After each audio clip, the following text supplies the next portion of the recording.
Okay, good morning, everyone. And thank you very much, first of all, to the organizers for inviting me.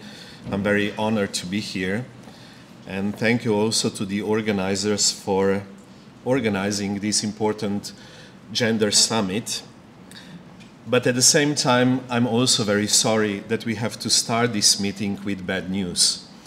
Bad news being the anti-gender mobilization, and this is what I'm going to talk about in this keynote speech. As already mentioned, we are faced with a strong opposition to equality politics, and these resistances across Europe and beyond Europe should not be understood as a simple continuation of a conservative opposition towards gender equality and sexual politics, which was always there. We are now faced with new types of mobilization, new resistances characterized by new forms of organization, new modes of mobilization, and new discourses which seek to address a broader audience and not just traditional circles of conservative groups. I know that most of you feel like this woman on the picture who is protesting abortion rights in the United States. She cannot believe that she still has to protest this fucking shit, as she said. But the truth is that none of the rights and liberties are won forever, and unfortunately, we are now facing a rather successful neoconservative opposition united under the unlikely concept of gender ideology, or gender theory as it is used in some countries. These two terms are used interchangeably. Somewhere they just refer to it as gender, not even translating the term in their national languages. In some contexts they refer to it as genderism, to make references to communism or socialism and so forth. So I will use gender ideology and gender theory interchangeably. I was asked to make a short introduction into what gender ideology is, who are the actors of the movement, what are the strategies that they use, and how we can explain the success of these mobilizations. I will also try to offer you some theoretical concepts to better understand these mobilizations and to make sense of something that in principle doesn't make a lot of sense. I'm sure that most of you are familiar with these images. These are protests against marriage equality, Istanbul Convention, sexual education in schools, and so forth. And what unites all these protests, organized not only in Eastern Europe or Western Europe, but globally, is the idea of the threat of gender ideology. So what is gender ideology or gender theory? I will base most of my presentation today on the book Anti-Gender Campaigns in Europe that David Paternotte and myself have edited a few years ago as part of the research project on these mobilizations in Europe. So, gender ideology is a new form of resistance to progressive gender and sexual politics, to issues pertaining to debates about intimate or sexual citizenship. It is a totally made-up concept, a catch-all phrase, although it is pretending to be connected to gender studies, which are also one of the targets of the anti-gender mobilization. I think the best way to approach the notion of gender theory or gender ideology is to think of it as an empty signifier that can stand for anything from marriage equality to sex education in schools to reproductive and adoption rights and abortion. It is also questioning gender studies, claiming that these studies are not scientific and that they are a waste of public money. And often they also question democracy, or at least some elements of democracy. The proponents of gender ideology, of course, offer a slightly different definition of gender ideology. Catholic intellectual Tony Anatrella, for example, he's a French priest, a very influential person in Vatican. He claimed that gender ideology is a neo-colonial project in which the decadent West imposes its gender delusion on the rest of the world. Similarly, Polish Bishop Pieronek infamously stated that gender ideology is worse than communism and Nazism put together. In everyday usage, gender ideology has become a synonym for some kind of a conspiracy theory. It is seen as the ideological matrix of problematic social reforms. These reforms allegedly deny the biological facts about men and women and promote gender fluidity. Gender theory is therefore constructed as a project of social engineering. Gender ideology is often classified also as new Marxism, or as they call it, and I really like this term, Marxism 2.0. It is explained that the battle no longer exists in the relationship between the bourgeoisie and the capital against the working class, but rather in the relationship between men and women. We are therefore faced with typical hegemonic struggles, with struggles whose interpretation of the world will prevail.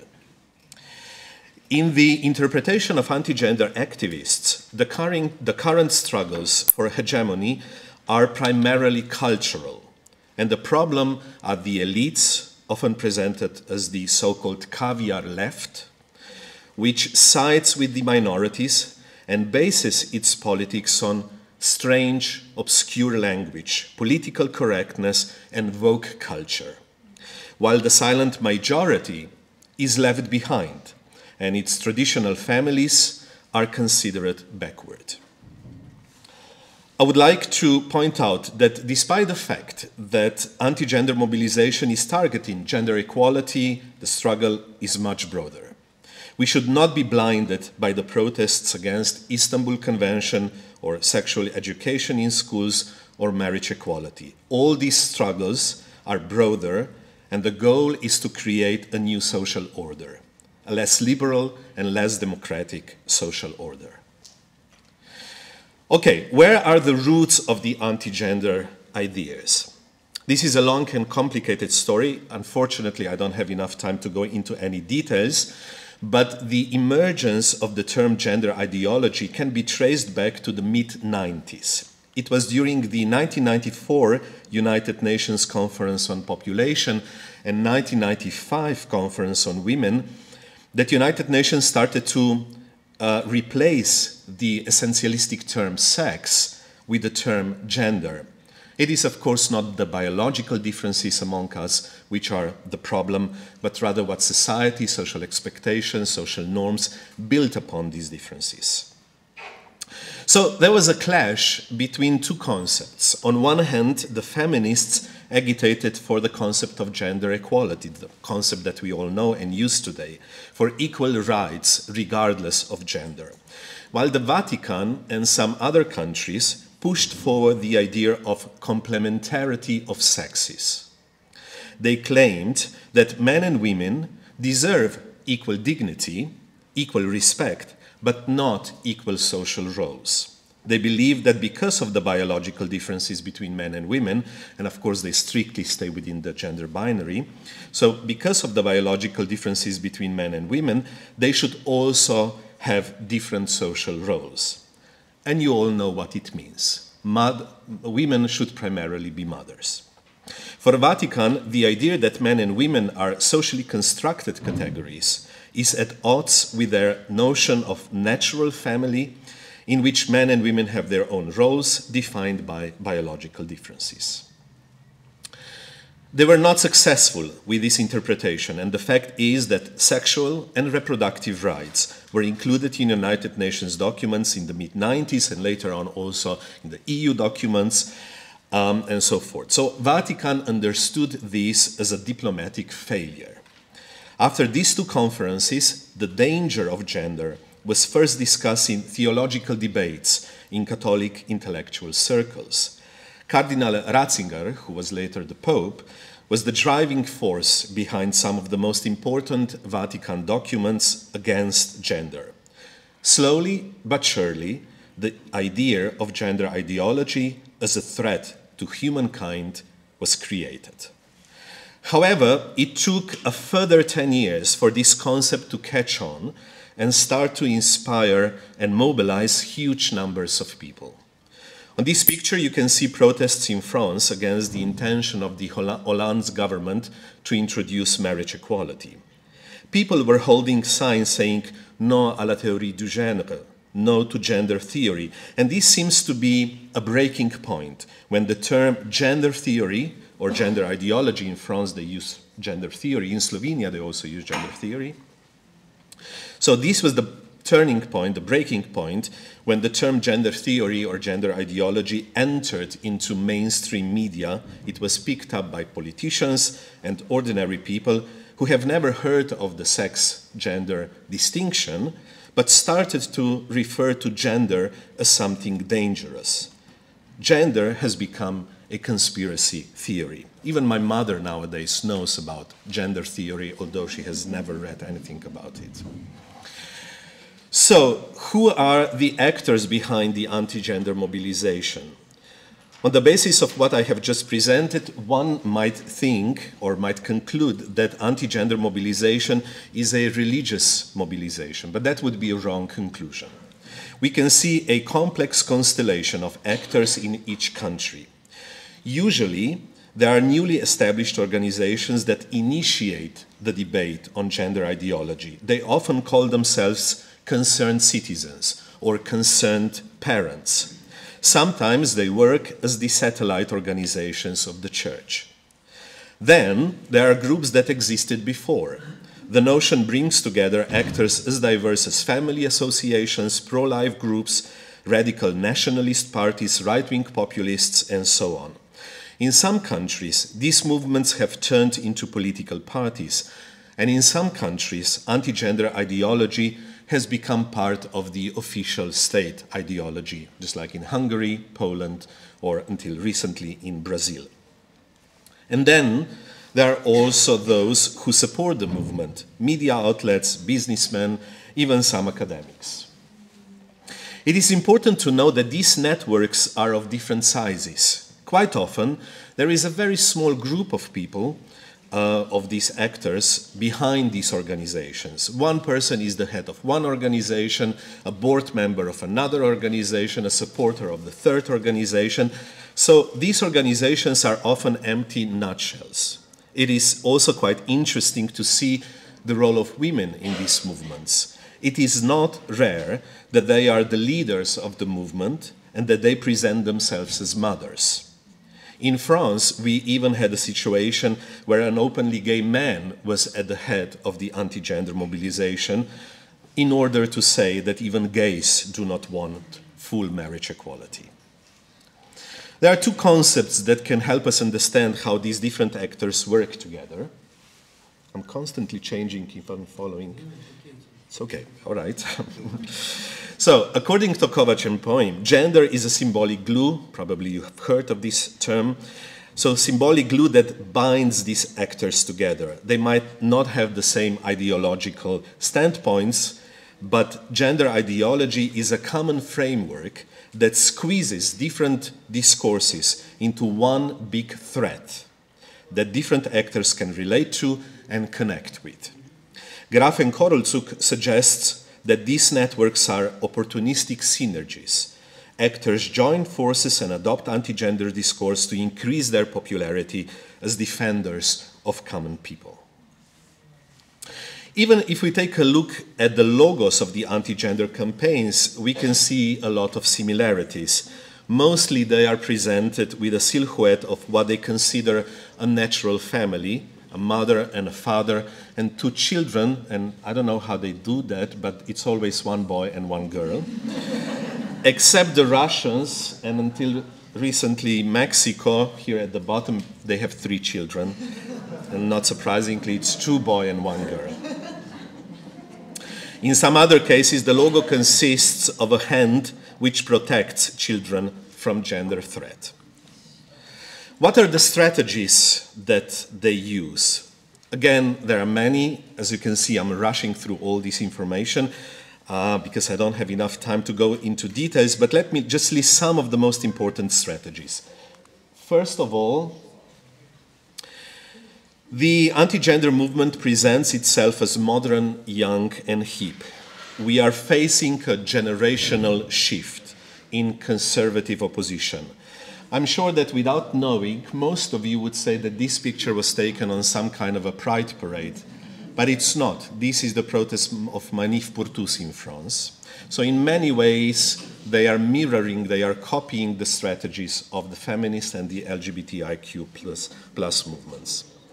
They are also very skillful in using social media, while their discourse is based on what Ruth Wodak calls politics of fear, the deliberate use of language, symbols, and narratives to create a sense of threat, insecurity, or crisis. What seems to unite them is the image of the innocent child, and thus the family and the nation, which are at the heart of anti-gender discourse. Additionally, they are appropriating ideas from progressive social movements, as I have already mentioned, particularly when referring to human rights. They claim that their freedom of speech and their practice of their religion are at danger. Often, this movement also employs a strategy of self-victimization, presenting itself as the true defenders of oppressed people, a majority that is silent or even silenced by powerful lobbies and elites and radical feminists and LGBTIQ activists. It presents itself as a rational, reasonable actor raising its voice because things have simply gone too far. They also portray themselves as the saviors of national authenticity against international powers. In this sense, they are not only victims, but they give the impression that the people who are portrayed as being left behind have something to say. We see strong professionalization of their activism, including strategic litigation and lobbying, and of course, the movement is transnational, and I guess we will be talking about all of these strategies during the workshops later on. So let me give you a concrete example of how these discourse strategies are played out in practice. I will now need the video and the sound. Yeah, okay. So, this is Boško Obradović. I guess you know him, at least most of you, a Serbian politician, the head of the right-wing political party, which I once mistakenly named Zveri. And this is a debate on morning show on Serbian television last year during the Europride parade, and it is a debate between him and the organizer of parade. I suggest we first take a look at the whole 2 minutes discussion, and then we'll go step by step to see that the strategies that they are using. Prvo nekoliko ovako, da kažem, osnovnih stvari. Kao što vidite, razgovaramo pod jedan. Razgovaramo potpuno normalno. Vi gostujete svaki dan na svim televizijama u Srbiji. Ovo je moje prvo gostovanje na nekoj televiziji na ovu temu. Sa druge strane, imate pravo da organizujete političku organizaciju, imate pravo da izađete na izbore, imate pravo da pobedite na tim izborima, formirate vladu, ali ne možete da nam nešto namećete. Druga važna stvar, ako hoćete da neku temu razrešimo na demokratski način, a vi to kažete, ajmo na referendum. Da pitamo građane Srbije da li su za organizaciju gej parada ili ne. Znači, kada većina nešto želi i misli, ne možete nam kao manjina nešto drugo nametnuti. Ali slažete se sa ovim da ljudska prava ne mogu biti tema referenduma? Da se razumemo osnovnu stvar, koju stalno pokušavaju da nam ovde zabrane da se čuje. Seksualna orijentacija nije ljudsko pravo, već privatnost na koju mi ne utičemo, ali nemojte nam nametati nešto što sa ljudskim pravima nema veze. Druga stvar, oni idu još dalje od promocije homoseksualizma. Njihova sljedeća ideja je promocija promene pola, gender ideologija, transrodnost i ono što se trenutno dešava u Nemačkoj i Sjedinjenim Američkim Državama, da se uvode zakoni koji omogućavaju da deca se ne izjašnjavaju o svom polu do 14. godine, a da onda samostalno odlučuju da su muško ili žensko bez obzira na svoj biološki pol. Znate šta to znači? Promjena pola, hormonske terapije, sve vrste jednog krize polnog identiteta mladih ljudi koji nam oni opet nameću, promovišu i misle da mogu na taj način da se bave našom decom. Mi im kažemo, ljudi, nećemo vam dozvoliti da na taj način vršite propagandu našoj deci u vrtićima i školama. Da. Za kraj, molim vas, samo kratko. Građani i građanke Srbije, gospodin Boško Obradović vam priča neistine, plaši vas i laže.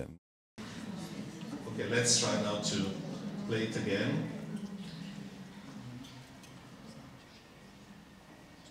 stvari. Kao što vidite, razgovaramo. Razgovaramo potpuno normalno. Vi gostujete svaki dan na svim televizijama. Okay, so we are talking. The first step is they create themselves as, or they picture themselves as normal, as middle of the road. We are not extremists. We are very reasonable, people who are in a dialogue with other people. Televizijom u Srbiji, ovo je moje prvo gostovanje na nekoj televiziji na ovu temu. Self-victimization, that's always part of this discourse. The organizer of the Pride Parades are constantly on television. This is my first time. Only now I can say what the majority of people think. Sa druge strane, imate pravo da organizujete političku organizaciju, imate pravo da izađete na izbore, imate pravo da pobedite na tim izborima, formirate vladu, ali ne možete da nam nešto namećete. Druga važna stvar, ako hoćete da neku temu razrešimo na demokratski način, a vi to kažete, hajde na referendum, da pitamo građana Srbije, da. Okay, so, this is a use of democratic tools for illiberal goals or for totalitarian goals, right?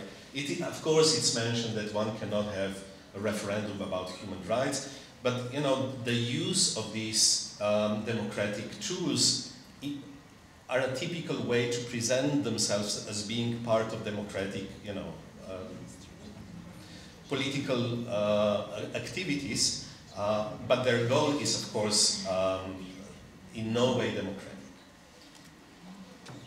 Su za organizaciju gej parada ili ne? Znači, kada većina nešto želi i misli, ne možete nam kao manjina nešto drugo nametnuti. Ali možete se sa ovim da ljudska prava ne mogu biti tema referenduma. Da se razumemo osnovnu stvar, koju stalno pokušavaju da nam ovde zabrane da se čuje. And now comes these references to human rights. He didn't say that our human rights are endangered, which usually is part of their discourse, but they are appropriating human rights discourse for their goals.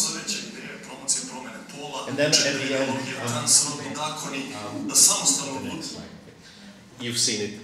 The next step is, of course, creating this fear of what is about to come, a situation of crisis, and a call that something needs to be done. And that's the mobilizing force behind it. Thanks.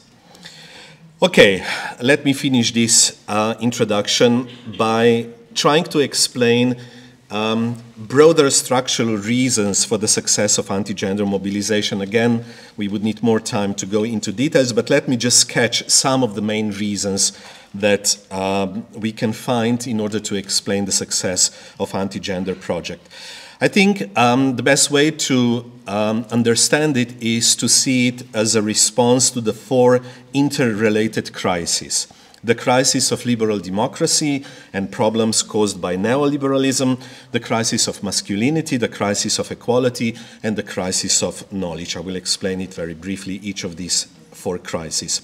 So most of the current research links the anti-gender movement and anti-gender ideology to the negative economic and social consequences of neoliberalism. It is believed that the collapse of the welfare state and strong social policies have caused anti-gender discourse to fall on fertile ground, especially among the victims of neoliberalism, those who were left behind. By joining the anti-gender mobilization, these people finally gain a sense of agency. They finally can do something for themselves because they are disappointed in everyday reality in which they live. It is in this understanding, anti-genderism is closely related to right-wing populism because they play on the same cards, whose success can also be attributed to fears and anxieties generated by neoliberal politics. Both anti-genderism and right-wing populism, which are not the same, but there's always quite a lot of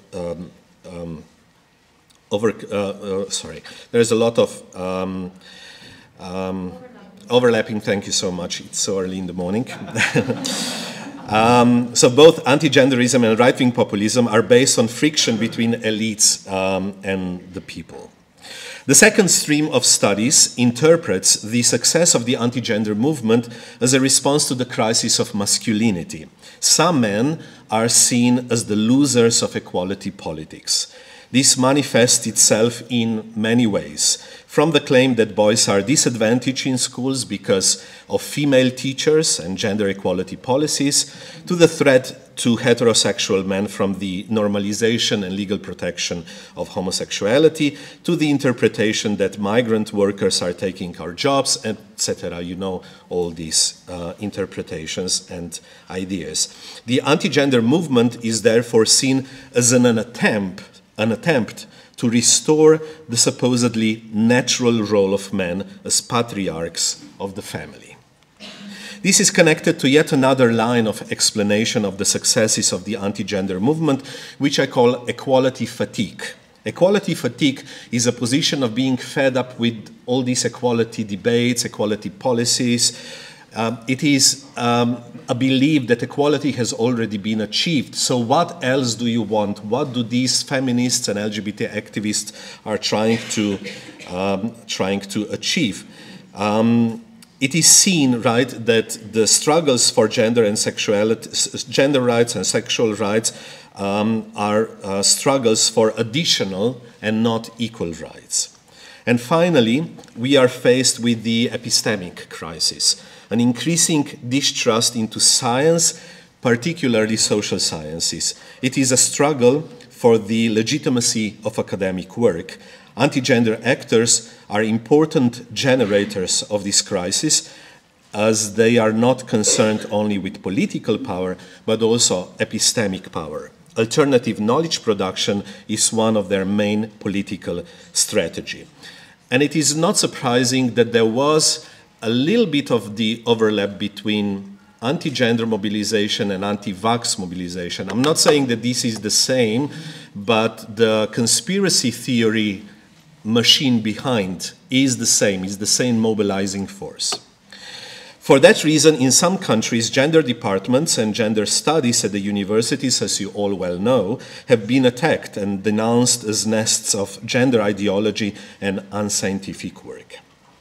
Now, in conclusion, the fact that most of the initial anti-gender protests occurred during the economic crisis, severe austerity measures, and the rise of populism in Europe helped reinforce the perception of a divide between the elites and ordinary people.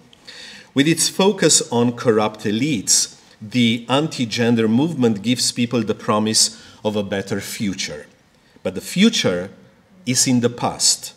Our societies, they claim, should return back to the natural order of things. In his last book, Zygmunt Bauman named these calls for a return to the past retrotopia. He claims that utopian aspirations today are directed towards an ideal past rather than a better future. The anti-gender movement is a typical retrotopian project. And despite the fact that this mythical past does not exist and we cannot return to this point in the history, it would be a mistake not to take this neoconservative opposition to gender equality seriously. But the success of anti-gender movement should also not discourage us. We should not take the passive defensive position. Rather, we should see it as an opportunity for feminism and LGBTIQ+ activism to step back and take a hard look at the issues we are facing right now. It's time to move away from the idea that equality politics are in sync with neoliberalism.